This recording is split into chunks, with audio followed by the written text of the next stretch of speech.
Hello everyone, আসসালামু আলাইকুম। আমি সঞ্জিদা বলছি চিটাগং থেকে। কেমন আছেন আপনারা সবাই? আশা করছি ভালো আছেন। আল্লাহর অশেষ রহমতে আপনাদের সবার দোয়া আলহামদুলিল্লাহ আমিও ভালো আছি। তো চলে আসলাম আপনাদের মাঝে নতুন আরেকটা ব্লগ ভিডিও নিয়ে। আশা করি আপনাদের ভালো লাগবে। ভালো লাগলে একটা লাইক কমেন্ট শেয়ার করে দেবেন। তো চলুন দেখতে থাকি কী কী করছি। তো সর্বপ্রথমেই আমি মালটাগুলি ভিজিয়ে রেখেছি, যেহেতু মানে আছে না যে মেডিসিন দেওয়ানো হয় বা হলেও হতে পারে বা বাহিরের কিছু জীবাণু, তো কিছুক্ষণ আমি ভিজিয়ে রেখে তারপর আনারস কেটে নিলাম। আমার শ্বশুর শাশুড়ি সবাই যেহেতু অসুস্থ, তো আমার শ্বশুর একটু আনারস খেতে চেয়েছেন, আর জ্বরের মধ্যে নাকি আনারস খেতে পারলে ভালো। তো সবাইকেই মোটামুটি কেটে দেব, মানে ওরা যেহেতু অন্য কোনো কিছু খেতে পারছে না। তো আর আসলে জ্বরটা এমন যে রুচিও ধরে না যে কিছু খাবে, স্বাভাবিক জ্বর উঠলে এমনই হয়। তো চাচা করা সব কাজ শেষ করে আমি মুরগি কাটতে বসে গেলাম বিড়ালদের জন্য। আগে ওদের খাবারটাই সেদ্ধ করে ফেলবো, তারপর বাকি কাজগুলো করবো। বাকি কাজ বলতে অলমোস্ট সব কাজ শেষ আলহামদুলিল্লাহ, শুধু রান্না বান্না বলতে এমন মানে কিছু না, জাস্ট একটু ডিম আলু ভুনা করব। তো সেটার রেসিপিটাই আপনাদের সাথে শেয়ার করবো যে আমি কিভাবে কি করি। আর যেহেতু রুচি ধরছে না সবাই অসুস্থ, কেউই খেতে পারছে না, যা রান্না করছে তাই থেকে যাচ্ছে। তো আমার মুরগি বা মাছ কিছুই রান্না করতে ইচ্ছে করছে না। আমার ছোট ছেলে অসুস্থ, ও প্রচণ্ড বিরক্ত করছে আমাকে। ওকে নিয়ে বাসার সব কাজ করা আসলে আমার জন্য খুবই টাফ। তো শর্টকাট ওয়েতে যেটা করা যায়, ওই দিক দিয়ে আমি সুন্দর করে মুরগিটা ধুয়ে বসিয়ে দিব।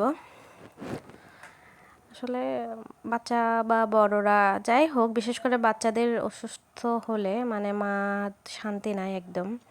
আর কি বলবো, বাসায়ও ভালো লাগে না, কারণ সবার একদম একই রকম অবস্থা। মানে কিছুই করব যে মানে একটা আছে না যে নাজেহাল অবস্থা আমার, যে আমি কি সবাইকে টেক কেয়ার করবো না, আমার বাচ্চাকে টেক কেয়ার করবো নাকি রান্না বান্না করবো, খাবার দাবার খাবো, বিড়াল দিকে টেক কেয়ার করবো, মানে সব হজবরল হয়ে গেছে। এমন না যে কাজগুলো খুবই টাফ, মানে হয়ে যায় ইজিলি, কিন্তু একা হাতে যখন হয় তখন একটু কষ্ট হয়, আর বিশেষ করে যখন বাচ্চা অসুস্থ হয়। তো একটু আমার ছেলেকে একটু মালটা কেটে দিচ্ছি, আমার ছেলে আর আমার শ্বশুরকে দুজনকেই একটা মালটা কেটে দেবো। এটাও ওরা খেতে পারবে না আমি জানি, কিন্তু তারপরও দুজনকে কেটে দিচ্ছি। আমার ছেলে তো একদমই কিছু মুখে নিচ্ছে না, বাচ্চা মানুষ, বড়রা তো যাও ওষুধ খাওয়ার জন্য একটু মানে জোর করে হলেও খাচ্ছে নিজের মনের বিরুদ্ধে গিয়েও। কিন্তু আমার বাচ্চাকে তো আর আমি কোনোভাবে বোঝাতে পারছি না, তাকে কিছু খাওয়াতেও পারছি না। মানে এমন একটা অবস্থা, 3 বেলার ওষুধ আমি ওকে 2 বেলা করে খাওয়াচ্ছি। তো ও বললো যে ও একটু নুডলস খাবে। তো আপনাদের ভাইয়াও আসে বাসায়, আমিও আছি।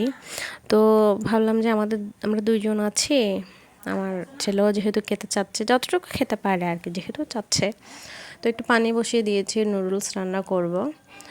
2 প্যাকেটে আছে, ওই 2 প্যাকেটে রান্না করব। অন্য কোনো প্যাকেট আর ইউজ করব না, জাস্ট 2 প্যাকেট ম্যাগি নুডলসই রান্না করব। আমি জানি ওইগুলোও থেকে যাবে, কিন্তু খেতে যখন চেয়েছে একটু দিয়ে দেখি আদৌ খেতে পারে কি না। তো সেটাই ট্রাই করছি। ভিডিওটা আরও 2-1 দিন আগের, যেহেতু আমি মানে আসলে পরিস্থিতি বুঝে আসলে ভিডিও আপলোড দিতে পারিনি এতদিন। তো এখন আলহামদুলিল্লাহ আমার ছেলে মোটামুটি ভালোই, কিন্তু ওই দিন আসলে শরীরটা খুবই খারাপ ছিল। মানে 3-4 দিন বাছার সবারই অবস্থা একই রকম, তো খুবই কষ্ট হয়ে গেছে।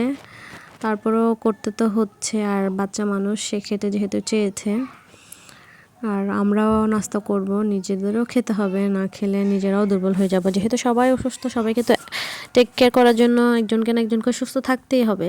তো আমরা পড়ে গেলে কিভাবে হবে। তো যতটুকু মানে সামর্থ্যের মধ্যে আছে ততটুকুই করার চেষ্টা করছি। একটু করে নুডলস রান্না করে নেব, সন্ধ্যায় খাবো। সন্ধ্যায় বলতেছি এখন প্রায় 8টার কাছাকাছি বাজে। বাচ্চা নিয়ে বুঝছেনই তো, যাদের বাচ্চা আসলে অসুস্থ হয় তারা বুঝতে পারে যে কী সমস্যা। এই যে লাস্ট এই 2টা প্যাকেট ছিল, তো এগুলোই রান্না করব। আসলে আমি জানি না কেন এই জ্বরটাতে কোনো কিছুই ভালো লাগে না, হাজার একদম নিয়ামত রান্না করে দিলেও মানে খেতে ইচ্ছে করে না। তারপরও যেহেতু আমরা আছি 2-3 জন, আমি ভাবলাম যে না একটু নুডলস রান্না করে যতটুকু যে খেতে পারে, আমরা যারা ভালো আছি আমরা খাবো আর কি। তো নুডলস রান্না তো সবাই পারে, তো সেভাবেই আমি অল্প অল্প করে রান্না করে নিচ্ছি যতটুকু না করলেই না। যেহেতু ভিডিওটা আমি পরে করছি, মানে পরে এডিট করছি, তো আমি বুঝতে পারছি যে ওই দিনগুলো আসলে আমার কেমন গিয়েছে বা কী পরিস্থিতিতে ছিলাম। আসলে বাচ্চারা অসুস্থ থাকলে মায়েদের কোনো শান্তি নাই, আর সাথে যখন থাকে পরিবারের সবাই, তখন তা আরও বেশি কষ্ট হয়ে যায়, যখন নিজের ঘাড়ের উপর সব কিছু এসে পড়ে। আর যখন আম্মু সুস্থ থাকেন তখন আমার এত টেনশন করতে হয় না, আমি ছেলে সামলাই আর হচ্ছে আমার শাশুড়ি কিচেনের দিকটা সামলে নেয়। তো যখন উনি সহ অসুস্থ হয়ে যায় তখন আমার মানে অবস্থা খুবই খারাপ হয়ে যায়, যেহেতু আমার কয়েকটা বিড়াল আছে বাসায় আলহামদুলিল্লাহ। তো নুডলস যেভাবে রান্না করতে হয় আর কি সেভাবেই রান্না করে নিচ্ছি। আর আমি নুডলসে সব সময় হচ্ছে নুডলসের পানিটা দিয়েই নুডলসের মশলাটা কষাই। আর আমার কেন জানি মনে হচ্ছে আমার আজকে নুডলসটা মানে মজা হবে না, আমি কিসের উপর রান্না করছি আমি নিজেও জানি না, বাট তারপরও খেতে আলহামদুলিল্লাহ ভালোই হয়েছে। মানে তখন মনে করছিলাম আর কি, যেহেতু ভয়েস ওভারটা আমি পরে দিচ্ছি, তো আমি বুঝতে পারছি যে ভালোই টেস্ট হয়েছে, কিন্তু ওই যে মানে মানসিক একটা অশান্তির কারণে মুখেও টেস্ট লাগছে না এই আর কি। তো এক এক করে হচ্ছে আমি গাজর সব কিছু দিয়ে ভালো করে একটু সিদ্ধ করে নিয়েছি। তো লাস্ট পর্যায়ে একদম টমেটো কুচিগুলো দিয়ে ভালো করে নেড়ে ছেড়ে হচ্ছে মশলাগুলো অ্যাড করে দেবো যা যা আছে। আর কাঁচামরিচও শেষ হয়ে গিয়েছে, এটাকে কী মরিচ বলে আমি জানি না, কিন্তু আমার শাশুড়ি থেকে যখন জিজ্ঞাসা করেছি ওনারা বলেছেন এটা সুরমা মরিচ মেবি। তো যেহেতু নেই আর নুডলস কাঁচামরিচ ছাড়া ভালো লাগবে না, তো আমি 2-3টা সুরমা মরিচ অ্যাড করলাম। আর বিড়ালদের খাবারে 2-1টা আলু অ্যাড করে দিলাম। এই তো নুডলস রান্না হয়ে গিয়েছে। এক চুলায় ভাত বসিয়ে দিলাম আর হচ্ছে ডিম সেদ্ধ বসিয়ে দিলাম, কারণ মানে শর্টকাট ওয়েতে যেটা করতে পারি আর কি। আর হচ্ছে এটা আমাদের চট্টগ্রামের ঐতিহাসিক কোয়াপের গোস, আপনারা চেনেন কিনা জানেন, যারা চাটগাঁয়ে আছেন তারা অবশ্যই চিনবেন। তো এটা রান্না করেছিলাম সকালবেলায়, জাস্ট এটা রান্না করাই ছিল ফ্রিজে, আমি জাস্ট কেটে নিয়ে হচ্ছে পেঁয়াজ আর কাঁচামরিচ দিয়ে একটু ফোড়নে দিয়েছি বা ভেজে নিয়েছি। তো আপনাদের সাথে বকব করতে করতে ডিমও সেদ্ধ হয়ে গেছে। ডিম কিছুক্ষণ আমি রেস্টেও রেখে দিয়েছিলাম একটু ঠান্ডা হওয়ার জন্য। তো এখন আস্তে আস্তে করে ডিমগুলো ছিলে নেব। ছেলেকে একটু ওষুধ খাইয়ে দিয়ে এসেছি যাতে একটু মানে স্টেবল হয়, আমি যাতে রান্নাটা করতে পারি। তো আপনাদের ভাইয়ার কাছেই দিয়ে রেখেছি, ওই সামলাচ্ছে সারাদিন বাচ্চাকে, যেহেতু আমি মানে যে বললাম আগে থেকে যে সবাই অসুস্থ, সবার একটু টেক কেয়ার করতে হচ্ছে, তো সেজন্যই আপনাদের ভাইয়া ছেলে সামলাচ্ছে। এই দিক দিয়ে আমি একটু রিল্যাক্স ছিলাম আর কি, যেহেতু ও ছেলেকে সামলাচ্ছে। তো আমি একটা ফ্রাই প্যানে একটু করে তেল দিয়ে দিয়েছি, আমি একটু আগেও এটাতে ডিম ফ্রাই করেছি, এখন আবারও করে নিচ্ছি। তো সেজন্য একটু তেল চিটচিটা ভাব ওইটাতে আছে। তো যেহেতু ডিমগুলো ফুটে যাতে না ওঠে তাই একটু হচ্ছে কাঁটা চামচের সাহায্যে কেটে দিয়েছি যাতে ছিটকে হাতে না আসে।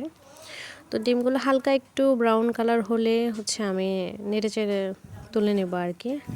এটা অপশনাল, করলেও পারেন না করলেও পারেন, কিন্তু আমার মনে হয় যে এটা করলে টেস্টটা ভালো আসে, ডিম আলুর তরকারির টেস্টটা খুবই মজার আসে। তো সেজন্যই আমি এভাবেই করি। তো তো ভাজা হয়ে গেছে, আমি পাশে আলুগুলোও দিয়ে নেব। আর এটা হচ্ছে এমন একটা মানে রেসিপি, এটাতে একদমই পানি ইউজ করবো না, এটার টেস্টটাই হচ্ছে ভাজার উপর। এটা হচ্ছে মানে এইভাবে শুকনোই খেয়ে নেওয়া যায়, কোনো এটাতে আসলে অনেকে আছে যে ঝোল ছাড়া খেতে পারে না, বা মানে সব কিছু রসালো ভালো লাগে, তাদেরও এই ভাজাটা ভালো লাগবে, আমি 100% গ্যারান্টি দিব। তো আসলে এটা খুবই মজার হয় খেতে। এখন আমি সুন্দর করে আলুগুলোকে একদম ব্রাউন কালার করে ভেজে নেব, যেহেতু এটা পুরোটা ভাজার উপরে সেদ্ধ হবে, এখানে কোনো পানি ইউজ করব না, তো একটু কড়া করে ভাজতে হবে। তো ভেজে নেওয়ার পর সুন্দর করে আমি ওখানে পেঁয়াজ দিয়ে দিব, কারণ হচ্ছে অলমোস্ট হয়ে গিয়েছে, দেখেন একদম লাল হয়ে গেছে। এখন সুন্দর করে পেঁয়াজটা হালকা করে ভেজে নেব, কড়া করে ভাজবো না, হালকা করেই জাস্ট ভাজবো। আর এখানে এত মশলার ঝামেলাও নাই, শুধু হচ্ছে আমি পরিমাণ মতো একটু হলুদ দিব, শুধু হলুদ, কোনো মরিচ ইউজ করব না, শুধু হলুদ। যদি চান যার যার টেস্ট মতো, অনেকে আবার ঝাল ছাড়া খেতে পারেন না, তাদের জন্য কাঁচামরিচ অ্যাড করতে পারেন, তো যে আমিও করি সেটা, আমি লাল মরিচ ইউজ করি না। তো পরিমাণ মতো লবণ আর হলুদ দিয়ে দিলাম, দিয়ে ভালো করে নেড়ে চেড়ে নেব। আমি বারবার বলছি এটাতে আমরা কোনো পানি ইউজ করব না। তো আমি একদমই পানি ইউজ করি না, যেহেতু আমি বাটিতে হলুদ, লবণ, পেঁয়াজ এগুলো রেখেছিলাম। তো ওইখানকার একটু জাস্ট পেঁয়াজের পানিটা বের হয়েছে, একটু সামান্য 2-3 ফোঁটা হবে। তো এটা আমি ফেলে নেই, পেঁয়াজের টেস্টটা নষ্ট হয়ে যাবে বলে আমি ওই পানিটা জাস্ট দিয়ে দিয়েছি। জাস্ট 2-3 ফোঁটা পানি হবে এখানে, এর চেয়ে বেশি না। পেঁয়াজের পানিটা, পেঁয়াজ কাটলে একটা পানি বের হয় যদি লবণের কাছে থাকে। তো আমি তো লবণটা পাশেই রেখেছিলাম, লবণ বা নুন যে যেটাই বলেন না কেন, অনেকে তো আবার নুনও বলে, তো সেজন্যই বললাম। তো শেষ পর্যায়ে আমি ডিম দিয়ে একটু নাড়াচাড়া করে জাস্ট এখন মশলা অ্যাড করব, একটা ম্যাজিক মশলা। এটা আমার কাছে হাফ ছিল, পুরোটাও ছিল না, হাফ ছিল। আমি হাফটাই অ্যাড করে নিয়েছি। এতেই আমার রান্নাটা দারুণ হয়েছে। আপনারা অবশ্যই রেসিপিটা ট্রাই করবেন, আশা করি আপনাদেরও ভালো লাগবে। বাচ্চা বড় সবাই এটা দিয়ে চেটে পুটে ভাত খাবে, আমি আপনাদেরকে এটা শিওরিটি দিচ্ছি। তো দেখতে দেখতে ভিডিও শেষ পর্যায়ে চলে আসলাম। আমার ভিডিওটা ভালো লাগলে একটা লাইক, কমেন্ট, শেয়ার করে দেবেন। আর আমার চ্যানেলে নতুন হয়ে থাকলে আমার চ্যানেলটা সাবস্ক্রাইব করে আমার পাশেই থেকে যাবেন। ইনশাল্লাহ নেক্সট কোনো ভিডিওতে আপনাদের সকলের সাথে আবার দেখা হবে। ততক্ষণ যেন সবাই ভালো থাকবেন, সুস্থ থাকবেন। আমার পরিবারের সকলের জন্য দোয়া করবেন। আমার পরিবারের সকলেই অসুস্থ, আল্লাহ পাক যেন সবাইকে তাড়াতাড়ি সুস্থতা দান করেন। ইনশাল্লাহ আপনাদের কাছে আরও সুন্দর সুন্দর ভিডিও নিয়ে আসার চেষ্টা করব। আল্লাহ হাফেজ, আসসালামু আলাইকুম।